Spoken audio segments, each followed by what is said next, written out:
छोड़ी मोबाइल दिखाबो है, छोड़ी मोबाइल दिखाबो है, मकैया में बड़ा बुलाबो है। म्यूजिक डायरेक्टर धर्मेंद्र राज। छोड़ी मोबाइल दिखाबो है, मकैया में बड़ा बुलाबो है। अगे गौचक से अइयो बारातिया, बैठे ल दे नहीं खटिया, बैठे ल दे नहीं खटिया। अगे गौचक से अइयो बारातिया, बैठे ल दे नहीं खटिया, खटिया। मारी के कोन खिछौड़ी, छौड़ा पढ़ेला काहे चलाबो है। छौड़ी मोबाइल देखाबो है, मकैया में हमरा बोलाबो है। छौड़ी मोबाइल देखाबो है, मकैया में हमरा बोलाबो है।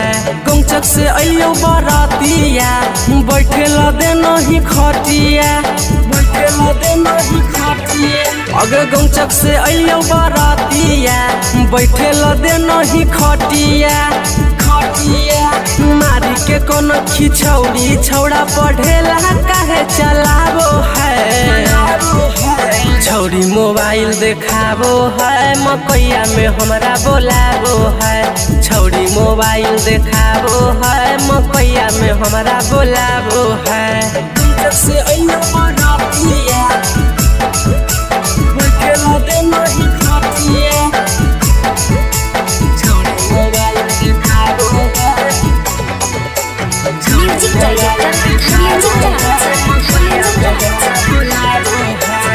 दूल्हा के हियो हमें छोटा कागे भाई, आज ना तो कहला लेबौ तोरा हम पटाई। हे गे दूल्हा के हियो हमें छोटा कागे भाई, आज ना तो कहला लेबौ तोरा हम पटाई।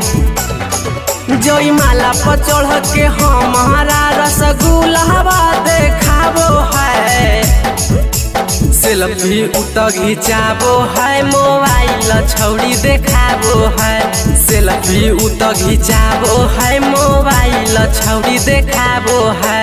गौचक से अइयो बारातिया, बैठे ल दे नहीं खटिया, छौड़ी मोबाइल देखाबो है। म्यूजिक डायरेक्टर हे गे रिश्ता में लगमी हमर भैया के साली, बालाजी बिहरिया के देबो हखी गाली।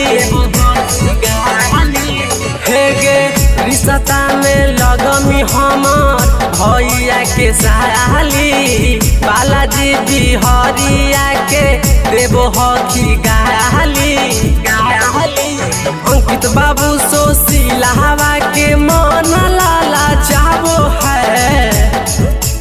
मड़वा पर चढ़ी गरियाबो है, भैया के साली बोलाबो है।